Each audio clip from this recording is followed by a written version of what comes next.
Hello, ladies and gentlemen. Welcome. If it's your first time here, welcome. It's so great to have you. If you've been here week in and week out for the last however many years, man, I love you. Thank you so much for showing up, being a part of this community, this church. It means a lot to me. It means a lot that I can call you brothers and sisters from around the world and call you friend. And so I'm so thankful for that. Before we get into the sermon today, Pastor Susie has something important to say, so I'm going to kick it over to him. Boom. Hey, what is up, friends? Pastor Susie here. Hey, one of the things we love doing here at God Squad Church is always asking ourselves, how can we better our church to make it a place that honors God, but also a place that's beneficial and life-giving for our people? And one of the consistent sources of feedback that we've gotten over the past several years is that for some people, due to the day of the week in which we have church, which is Saturday, that it can make it difficult for them to attend. So right now, we want to get some feedback from the community. And again, I want to make clear this is simply an idea, no decisions have been made yet. We're simply seeking feedback for a potential idea for a change. But would you fill out this form? There's going to be a link in where you're watching this on social media, YouTube, whatever it might be. There will be a link below. If you could, go ahead and take literally less than 1 minute. And we want to get your feedback on your availability, depending on whether it's better to have church on Saturday or on Sunday for you. Over the past several years, not only have we had real life examples of people in our online church who are just busy on Saturdays, but over the years that we have done ministry, we've seen more and more and more that a lot of gaming events they're really happening a lot of times on Saturdays, a lot of Twitch events that are happening on Saturdays. And I've had real life conversations with people who have had to choose between watching a really, really epic annual gaming event and going to church. And although sure, we'd love for you to pick church, it does at times stink to have to make that decision. And so years ago, when we picked church to be on Saturday, it was because Twitch said that Saturday was the #1 most viewed day of the week. That stat has actually changed, and now Sunday is actually the most #1 viewed day for all of Twitch. And so we're just kind of doing some thinking, doing some exploring. Again, no decisions have been made. Would you do us a favor? We want to be able to do everything in our church that is most accessible for as many people as possible to hear the gospel, but we also want to be incredibly sensitive to the fact that many of you that are already in our church, you matter too. So if the feedback comes back that Saturday is best, then we won't make any changes. But if it does come back that Sunday is best, well, then we'll start having some real serious conversations about what we want to do moving forward. And of course, as always, we'll keep you guys updated along the way. So be sure to click that link, fill out that form, let us know your feedback. Thanks so much. Hey guys, what is going on? Welcome, welcome, welcome. I'm super excited to be with you today, to be able to talk with you a little bit. If you don't know, my name is Daylight, aka Pastor TJ. You've seen me in the chat maybe, or you've seen me before on screen. I have the privilege and honor to be one of the pastors on staff at God Squad Church, a part of the lead team who helps kind of direct and bring vision to the church. But my role specifically is in leadership development, and I am having such a fantastic time doing that.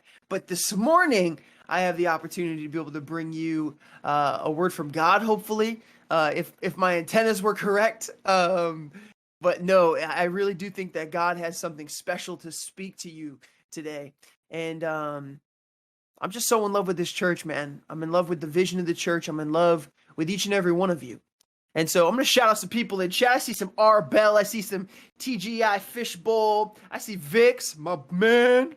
I see Blue Eyes. I see The Rock Rules, Alex. I Love God, The Rock Rules. I already said that. The Wolf, The Adventurer, DJ Dragonflame, Snow Katrina. Just want to shout you guys out. Thanks for being here. I'm sure there's tons of others that I missed. And if I didn't say your name, I apologize. But I'm so excited for you to be here, to be a part of this church, to be a part of this movement. Reaching gamers. It's so important and such a vital thing that we're doing. And I believe that God's going to do some huge things, and he's already been doing them. And so what else can we expect from except what we've seen God do? And so I'm just excited for it. So going on and thinking about today's sermon, you know, I battled. I'm not like the greatest sermonist, I guess we would say. I don't know what you'd call it, but you know, I'm not good with like the prep and like the preparation. I have a hard time focusing, and my mind's in a million places, and I see like 1,000 different things. And so when it comes to like sitting down in front of you though, like I absolutely love it. I love to be able to teach you something or have you take something away from this moment to hopefully better you as a leader, to better you as a husband, to better you as a wife, a father, a son, a mother, a daughter. That's important to me. And I really think that God has something fantastic to speak to you today. So I pray that you'd lean in today, buckle up. This isn't going to be a super long sermon, hopefully, if I'm able to keep on track. But, you know, the video game world, like, it takes me by storm. You know, as I'm sitting down as a little kid, you know, I can remember like 3 years old sitting on my bed playing like, you know, Battletoads or like Double Dragon, like, you know what I mean? On like the original SNES, like it was crazy. It was absolutely nuts. And the way and how things have developed. I mean, if you think about it, in like 1972, Pong debuted. Like we're talking about like the OG, the goat of games, Pong. We're talking about pixels on a screen moving up and down trying to trap a ball. Look where we've come. I mean, you have things from diving into MMORPGs where you're raiding with your buddies and you have these fantastical powers to literally entering a game virtually like Beat Saber where you have lightsabers and you're making or you're keeping beat with the music. Like you're in the game. It's absolutely fantastic what God continues to do in us. But if you look at that trend line within your life, you can see a congruency where it's like the way that you've seen games develop in life. There's development happening in all different avenues of our life. And I see God developing you like the gaming industry has developed from Pong to, I don't know, what is the newest, most cool game you can think of? I can think of quite a few, but I'm just thinking of how far that's come is how far God is kind of taking you upon that journey too. And it's enamoring to say the least. And so as I'm thinking about the video game world though, and I'm thinking of how crazy the development has become, like you get into it because it's something that grips you. You know, Shia LaBeouf said it this way. He said, I'm a video game fan, and I always thought it would be cool to be able to control a character. That's what we're doing every day. But as video game fanatics, that's what we're doing. We control a character. We allow something else to live in a virtual place in our stead. But the truth of the matter is, I find that quote so interesting because I'm a video game fan, and I always thought it would be cool to be able to control a character. But the truth of the matter is every day you're controlling your character. Every day you're controlling yourself and the character that lives within you. So it's so funny, like he finds this fascinating idea of like, oh, how cool would it be to control a character? But the truth of the matter is he's controlling a character every day. And with him and Shia LaBeouf, like he's controlling a multitude of characters depending on what movie he's working on or what show. But each of us are developing our own character every single day. And today's message, we've entitled A Character That Carries. Everybody knows what a carry is in a video game, you know what I mean? It's like, get in my backpack, I'll carry you guys, don't worry about it. Or you guys might at the end of a game see a guy who went like 45-0 in an FPS and be like, all right, he carried everybody. And that's what I want to talk to you about today, about our character. And how can your character be something that carries? And so I'm going to give you guys 4 different points today about how your character can carry. The first is that your character will carry you when your confidence cowers. And as we analyze this idea of character and we dive into the Bible and into the life study of David, and we're looking at David's life, I want you to take a moment and think of how this applies to you as we're going through this. Because your character will carry you when your confidence cowers. See, I'm talking about like when doubt slips in. When you have that small voice inside of you, or you have that, that devil and the angel on each shoulder, and they're playing games with your head. See, it's easy to lean into and just cower when you don't have a strong character built. And when I'm talking about character today, I'm talking about the virtues that make up your morality, the virtues that make you up to be the person that you are. And I'm going to base those off of the fruit of the Spirit, which is love, joy, peace, patience, goodness, kindness, gentleness, faithfulness, and self-control. If there wasn't 9 there, there should be. And so when we're talking about character, we're talking about developing that, we're talking about developing that to be like Christ, to be like those fruit of the Spirit. And so there's times in your life when doubt begins to slip in, but your character will hold you fast. It'll be like the armor when bullets are flying your way. Because there's just days where we feel off, where we don't feel confident, where we don't feel happy with our appearance, where we don't feel happy with our ability to communicate to others. We don't feel happy with our relationships. We don't feel happy with the way we communicated. But the standard of your character will hold you upright in that season. And see, as I go through here, I don't want you to get confused and start to think that I'm talking about just self-betterment and you becoming a better person and that's going to just help you be better. Like, it will. But the truth of the matter is we need to talk about the foundation of Christ. And we'll get there. And I want you to keep that in the back of your mind. That everything that I'm talking about isn't done in your own strength alone. Yes, you're part of the equation. But it's done when it's applied to the foundation of Christ. So there's times when doubt will slip in. And we can see this in King David's life before he was in anybody. I mean, this is the David we're talking about is the one that was, trying to keep sheep going the same direction. But there was a time where his character had to be tested. It was the time when a famous prophet came to their home, Samuel. And all 9 of his brothers were presented before Samuel to be anointed the next king. But David wasn't even invited back home. He was out in the fields, still doing his work. See, I can see those 9 brothers getting ready, and I can hear them talking smack to each other, where they're just like, they're like, me, I'm the biggest, the brawniest, the handsome, the most handsome. You ain't got a shot here. And the other one's like, yeah, but you're not smart. And like, you can hear them going back and forth with each other. And they're all trying to basically win the battle of, can I become anointed king? The jeering that must have been going on between those brothers must have been chaotic. David must have known that Samuel was coming to the house, yet he was uninvited. He wasn't even looked at. Jesse, his father, had not even thought about it for a moment that any possibility that this could have been David. And so as Samuel goes down the line, no,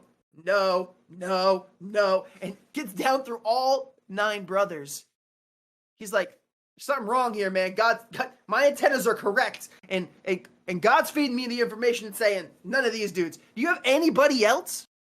Just like, oh, well, my other boy, Dave, he's in the pastures.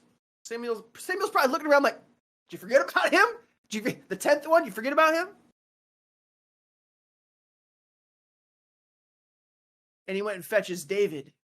And David in that moment is anointed king. But I want you to think about all of the thoughts that must have been racing through his head.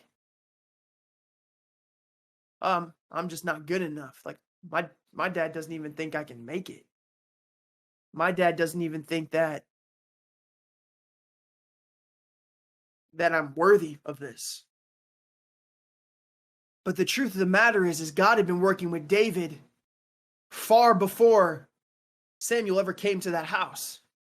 See, the unique, great position David was in was the fact that he was spending time alone. And in that alone time, he was building his relationship with God. See, but David was developing the character of a king, even when he was just the shepherd of the sheep. He was developing what it looked like to be godly. He was developing what it looked like to have a character that could hold the weight of a kingdom while he was just shepherding sheep. Some of you today feel like you're shepherding sheep. Some of you have been in a long season of shepherding sheep. And you're waiting for that opportunity to show off the character of a king. And I want you to know that it will never happen until you steward moments with God. We'll talk about a little bit more of that a little bit later as well. David understood the principle of anything that he put his hand to, that he was going to do it with all of his might. And my question to you would you be ready if God called you to step up? Or have you forsaken the season of readiness with an attitude of bitterness? Have you forsaken this season of readiness, getting you prepared, with a season of bitterness because you're mad that you weren't at home with the 9 other brothers, waiting your turn to be selected as king maybe? Ask yourself that question.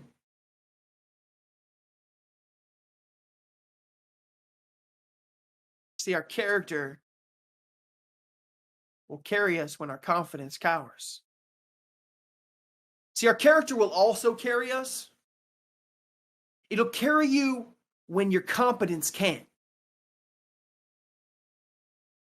I'm going to explain that a little bit more for those that don't know what competence is. It will carry you when your skills can't. When what you bring to the table isn't enough, but your character is. And so, David against Goliath, David had never been in a battle. He didn't deserve to win. But his character carried him.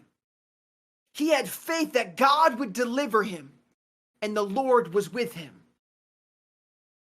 See, his competency when standing against a warrior of Goliath's renown,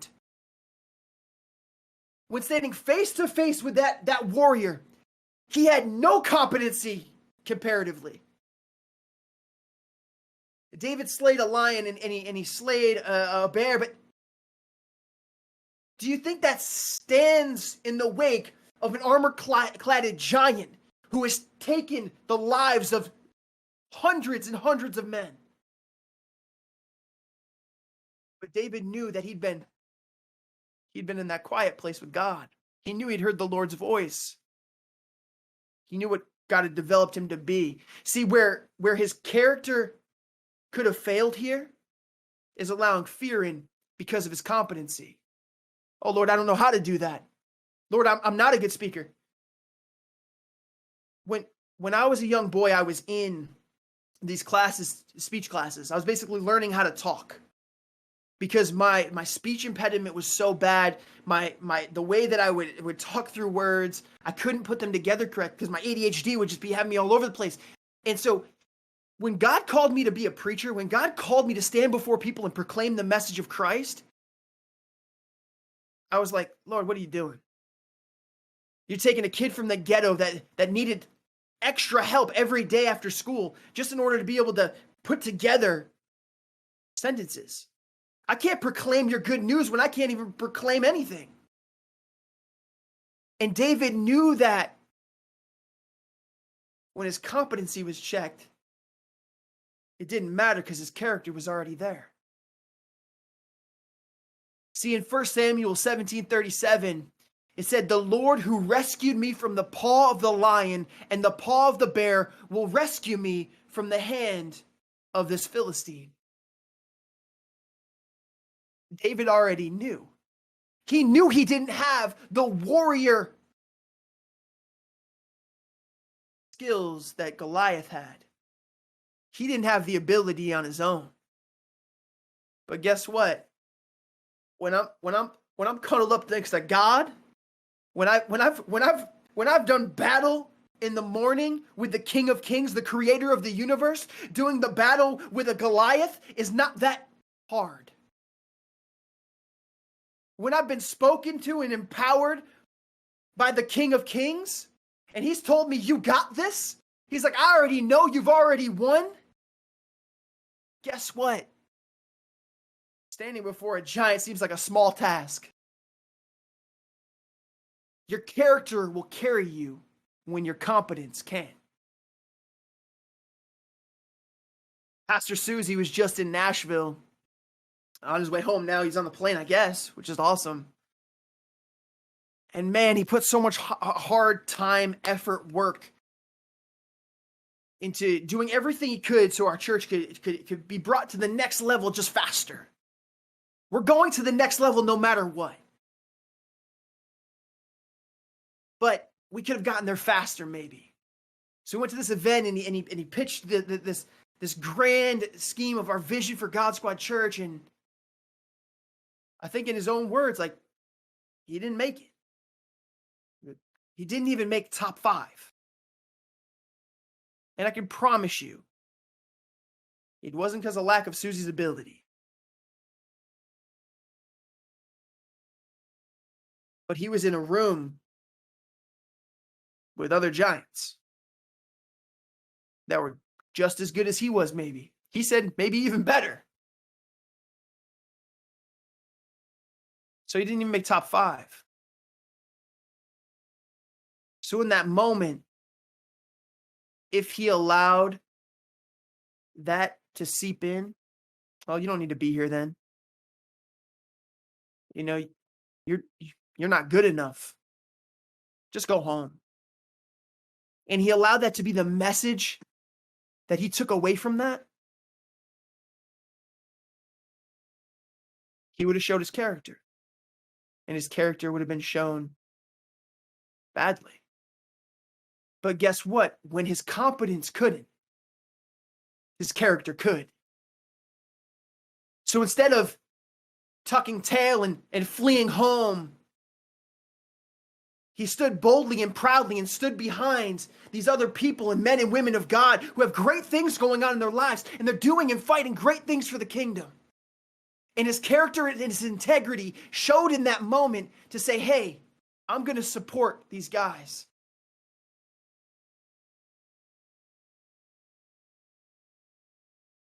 That's the greatness of what happens when you allow your character to prevail. Your character will carry you when your competence can't.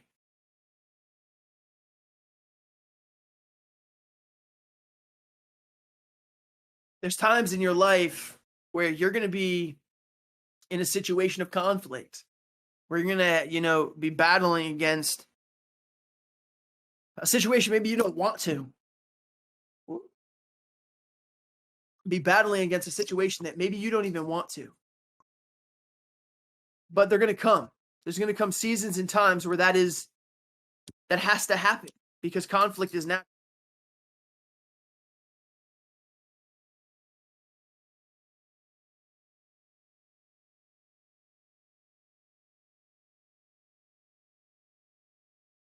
I got a little Pentecostal on you guys. Threw my microphone off. And so there's going to be times when you come into conflict. And this is my third point is your character will carry you through confrontation. All of us have been in a situation that we've been confronted with, and that you might have one or two situations that really come to mind of like confrontation that just didn't go your way, or confrontation that you battled that just hurt. And your character will carry you through confrontation. In 1 Samuel 19, 9 through 10, it says, now an evil spirit sent from the Lord came on Saul as he was sitting in his palace holding a spear. David was playing a lyre, and Saul tried to pin David to the wall with the spear. As the spear struck the wall, David eluded Saul, ran away, and escaped that night. Could you imagine? You're just a dude. You're just a dude playing, you're relaxed, you're just sitting there, you're having a great time. And then all of a sudden, you see Saul coming at you and hucking a spear. and you barely dodge it. And that thing's like into the wall. His life was threatened. Saul and Samuel had been, or Saul and David had been going at it because Saul was jealous of David. He was jealous that the Lord had taken his spirit from Saul and had placed it on David. He was jealous because the people were praising David of the tens of thousands he had killed, while Saul was the thousands. He was jealous of David's calling. He was jealous of David's character. And so him and David went at it. And David, you can see throughout Samuel, 1 Samuel, that his character never wanes in that situation. And if you skip ahead down to chapter 24, it says, after that David got up, he went out of the cave and called to Saul, "My lord the king." And when Saul looked behind him, David knelt low and his face to the ground and paid homage.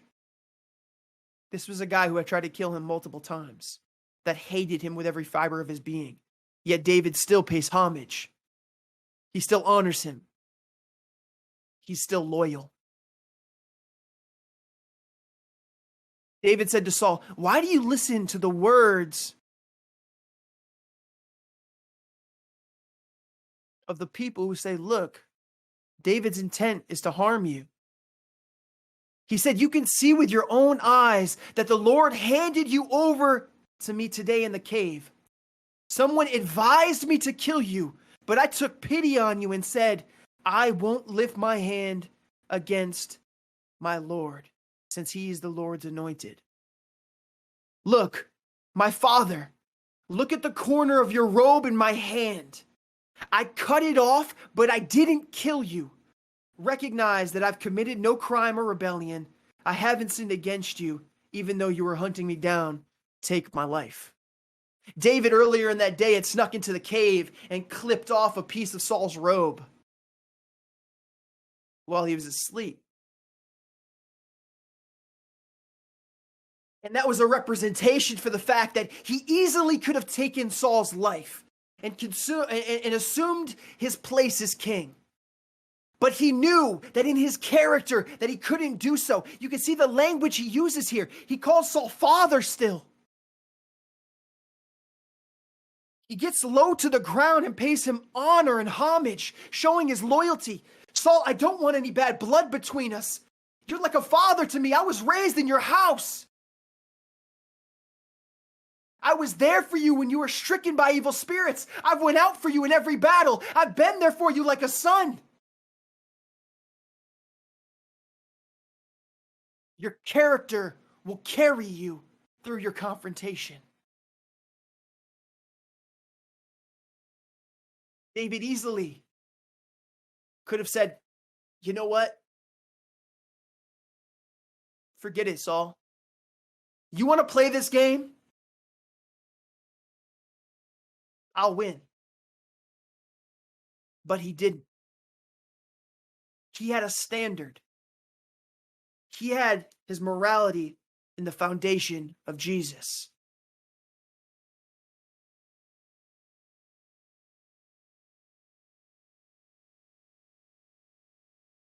Now, David isn't perfect by any measure, but he's a man that constantly God looked at and saw a man of character. In that situation, when he was confronted with the worst possible thing, death,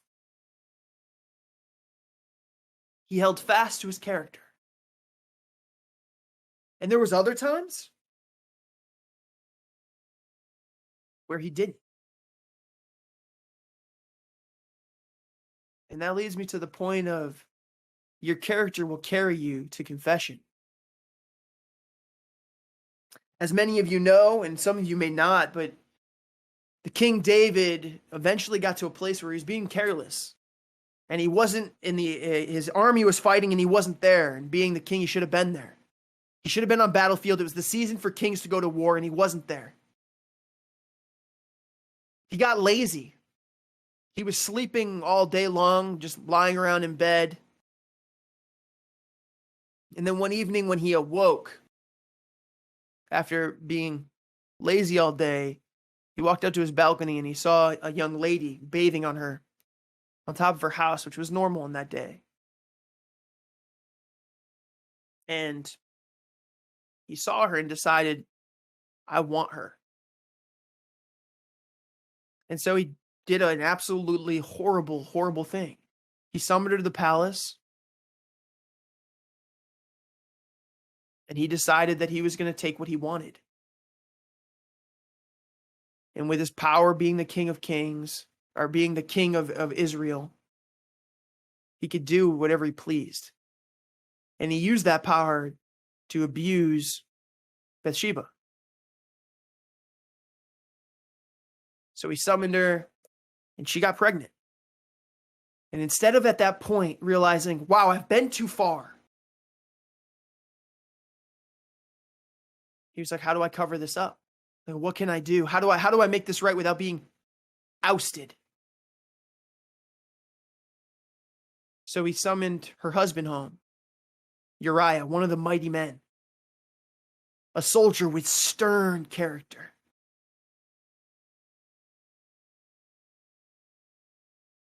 And he came home and he tried to basically get Uriah to go sleep with his wife so that he could play off the fact that it was just Uriah's kid and he didn't do anything wrong. Uriah wouldn't. He knew he still had men at the front line. He knew he was still battling a war and there was no way he could do that. David even tried to get him drunk to just get him home to cover up his own sin. Uriah couldn't do it. He was a man of too much character, a man of valor. So David sent Uriah back to war and told his general to send Uriah to the front line. And when he gets there, have all the other men back up. See, we all can fall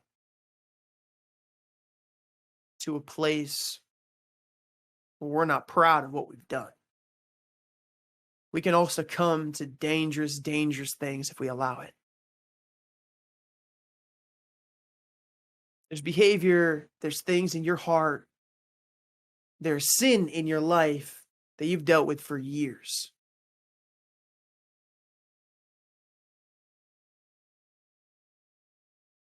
And right now, I want to take a moment to be your Nathan and say, brother, sister in Christ, we've all fallen short of the glory of God. But Jesus is here.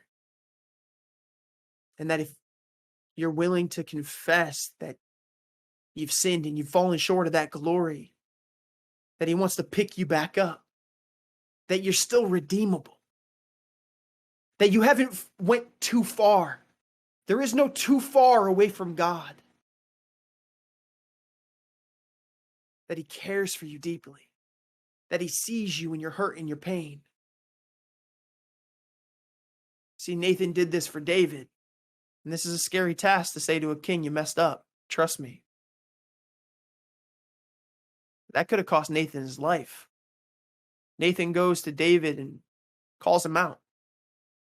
And this gets me to your character will carry you to your confession. David easily could have just offed Nathan, not caring, decided to not care. But he didn't. Instead, his character carried him to confession. And you can see that in Psalm 32, 3 through 5, or 3 and 5. When I refuse to confess my sin, My whole body wasted away, while I groaned in pain all day long. And then in verse 5, then I confessed my sin. I no longer covered up my wrongdoing. I said, I will confess my rebellious acts to the Lord, and then you forgave me my sins. See, your character, when it's built up in Christ, when you've had a history with Jesus, when you've spent time with God, your character will be built up in such a way that you will have a yearning to confession, that you will have a yearning to want to come down and confess your sins. I had a leader come to me and confess his sins recently.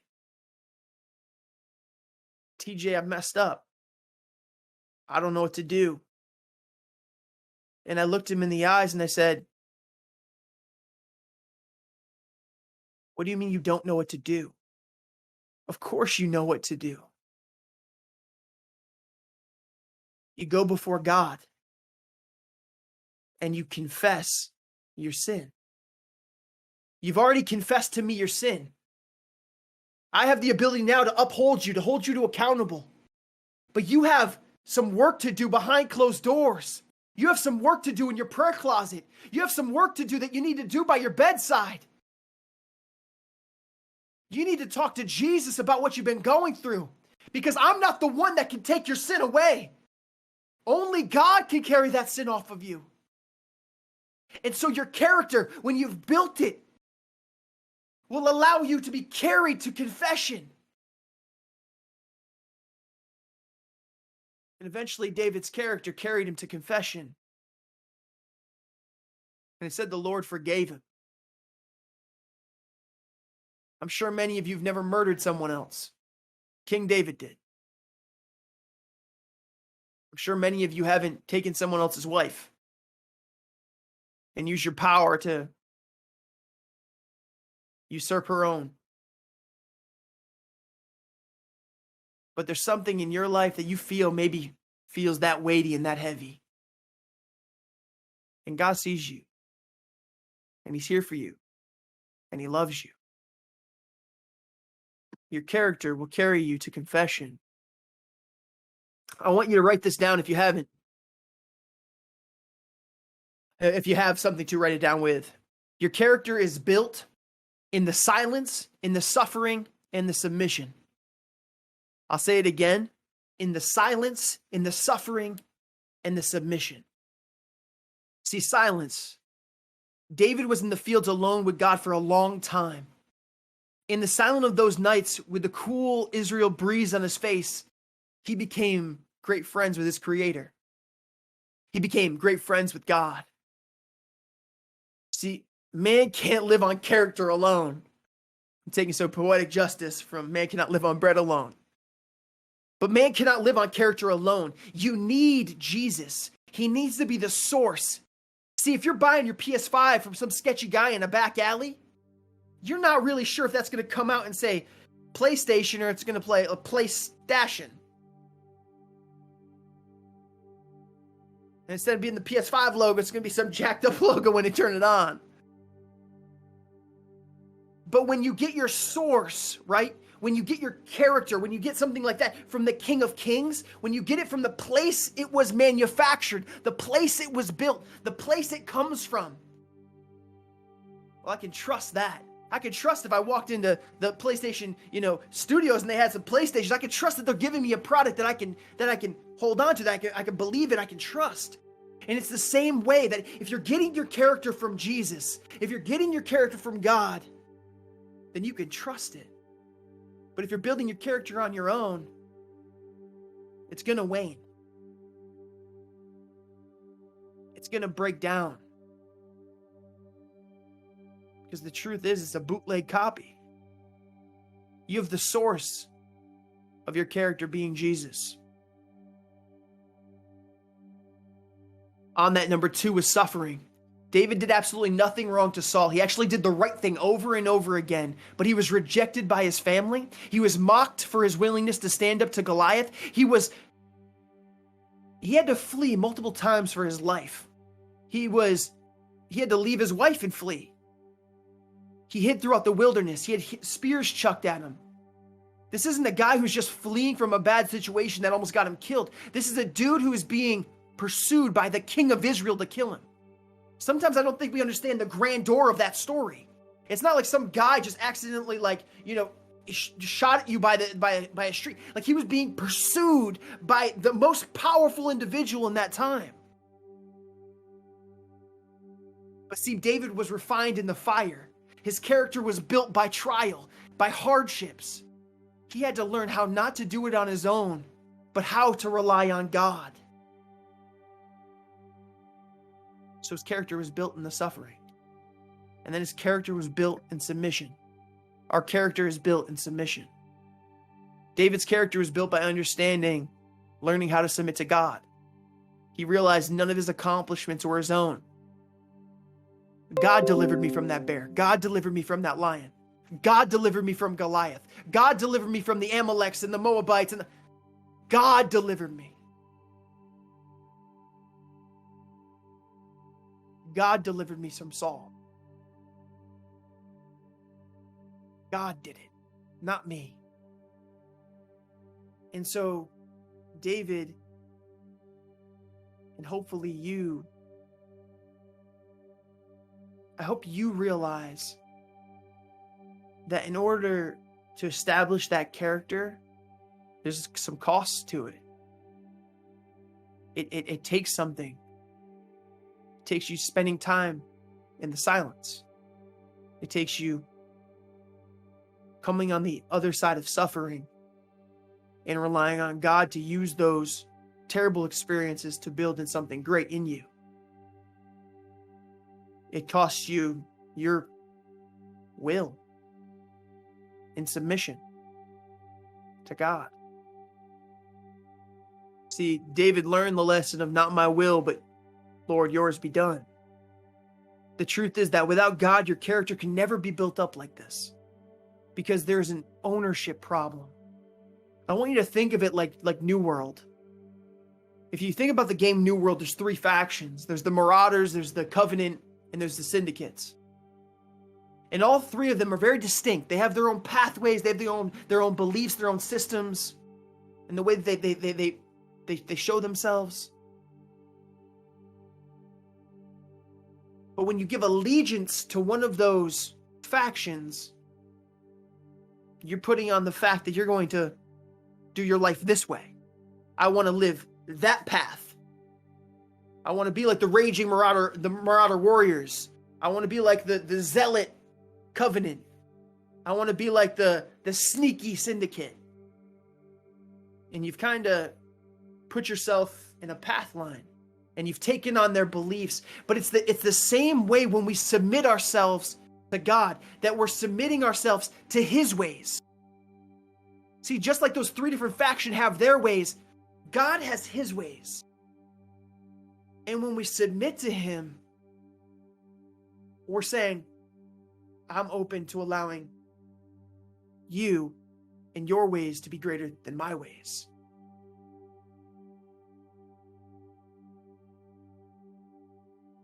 When you take on that mantle, on that title, you know what you've submitted to. And that's our relationship with Jesus. When we submit to Jesus, we take on His pursuits, His passions, His cares. And that happens to be things like the fruit of the Spirit: love, joy, peace, patience, goodness, kindness, gentleness, faithfulness, and self-control.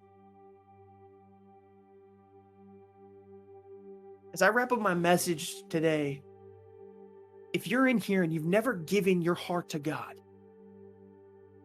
you've never submitted to the faction of Jesus, I want to give you the opportunity to do so. So I'm going to say a prayer, and would you just pray with me if you want to take that next step in your relationship with Jesus, and you want to say, you know what? I've lived this life. I've done it my own way, and it hasn't panned out. Or man, the love you're talking about Jesus and the person that He is something that I could get behind. You can pray with me today and you can enter into a relationship with Jesus. It's that simple. And it's not because I'm praying. You can pray this on your own. But it's simply submitting to God and saying, Lord, I need someone to save me from myself. Let's pray. Jesus, we love you. If you want to take that next step in your relationship with Jesus, just repeat this.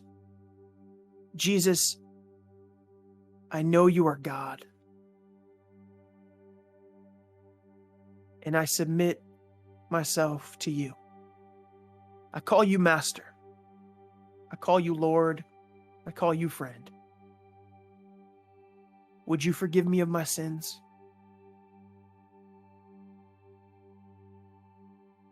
In Jesus' mighty name, amen. Amen.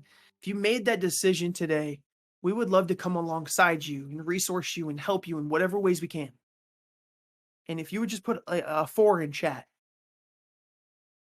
If you don't feel comfortable with that, feel free to private message the God Squad Church channel. But we want to celebrate with you, because what you just did is you chose to turn your life from running in the opposite direction to running towards Jesus. And that's something to be celebrated. So I'm so thankful that you decided to do so. But more so, I'm thankful for the opportunities you get to forever spend with God. And that's a beautiful thing. So chat, I leave you with this. Church, friends, your character will carry you when your confidence cowers. Your character will carry you when your competence can't. Your character will carry you through confrontation. And your character will carry you to confession. Your character is built in the silence.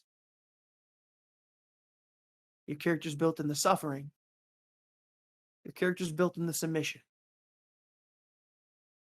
So how are you cultivating silence and submission? How are you dealing with suffering? Are you allowing it to strengthen you or damage you? Because either way, it's shaping you. If no one's told you they love you today, I love you with my whole heart. Guys, can we just give it up for Pastor TJ? What an amazing sermon from him today. And guys, come on, let's celebrate those who are giving their lives to follow Jesus. Let's put all the hype, all the hearts in the chat. Let's spam the chat with all the fun, awesome things, guys. And if that was you, if you were one of those people who just gave your hearts to the Lord, I want to ask you, encourage you, challenge you to be bold and to put yes in the chat in all caps. Yes in the chat if you just gave your heart to the Lord for the very first time. We would love to celebrate alongside of you, whether you're receiving Christ while watching live or watching a past broadcast. We are so incredibly excited for you. And guys, what I want you guys to do for me is there's going to be a next level command put in the chat. And if that was you, if you gave your heart to the Lord just right now, I want to encourage you to fill out that form with as much information as you feel comfortable. That will help us to connect with you and walk alongside you for these next steps. You've given your heart to follow Christ, and now what's next? And that is exactly what this form is, to help us connect with you, to walk you through those next steps. And right there on that same link, you'll see right there on the website some next steps that you can also read through. And guys, I gotta say that all of this is possible because of you and your giving. Guys, giving back to the Lord is so important. And the reason why we give is because it's an act of worship. It's one of the ways that we can worship the Lord and thank Him for just who He is. And it's a way that we can partner with God to continue to see lives change, just like we're seeing today right here. Just like by partnering with God, we can see the kingdom of God grow even more day after day. So I want to encourage you guys. I want to encourage you and challenge you to trust God with your finances and to give to him today. There are multiple safe and secure ways that you can give here at God Squad Church. First, you can click the link in the chat or panel below the stream to give through PayPal. You can give through our website at godsquadchurch.com and set up your giving to any amount, whether it's a one-time donation or recurring. And last but not least, you can text any amount to the number 84321. Guys, we want to thank you so much for your giving. It's because of your faithfulness, your generosity, that we are able to continue to impact lives around the world for God's glory, to continue to grow God's kingdom. And guys, I want to encourage you and remind you that every penny counts. Every penny matters. Whether you're giving $5, a penny, or more, whatever amount that you are able to give, trust me, it is impacting the world for God's kingdom.